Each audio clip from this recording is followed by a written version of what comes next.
What's up guys? Panoorin natin si Carmel guys. Pagka-break. Yun, pumasok yung uno. Tingnan natin kung kaya bang i-run out to. May pinahan. Panoorin natin guys si Carmel. Magaling talaga to. Pwede na to ipanlaban sa sa international guys. Yan guys, pagtulungan natin na makalaro na si Carmel sa ibang bansa. Para makilala si Carmel, pa-like and share guys. Huwag kalimutan. Comment, like, and share, pa-heart. Pa-subscribe. Okay po. Ayan o. Tingnan natin guys. Tingnan nyo manira si Carmel. Magaling na yan si Sophia. Binigyan pa ng partida. 9-10. E di mas magaling si, si Carmel. Paano kaya kung parehas, di ba? Tingnan natin guys. Boom! Grabe oh. Kita nyo yan. Yung piniktusan ng kaliwa. Pinitik. Galing.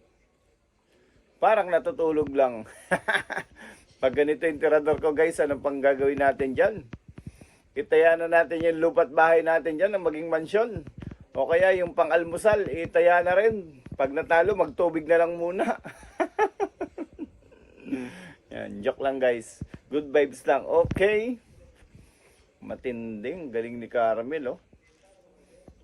Kaya yung pag wala kayong pamusta, yung mga lola't lolo nyo, itaya nyo na para dumami.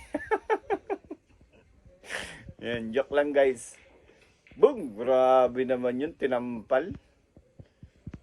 Piniktusan na yung kanan guys. Piktus kanan, sabay pitik, ilalim. Okay. Nakukuha yun guys, practice. Kaya yung mga bago natin bilyarista dyan guys, ano pang inaantay nyo? Pwede nyo ulit-ulitin yung video natin, gayahin nyo paano mag-prepare yung mga tirador natin para sumikat. Point. Grabe, naayos pa yung 9. Ano yung sinadya? Sinadya yun, Galing talaga si Carmel. 3 bola na lang. Yun. Woo! Last 2. Wala na to. Game ball na to. Mani-mani na lang to. Yun. Last ball. Sport.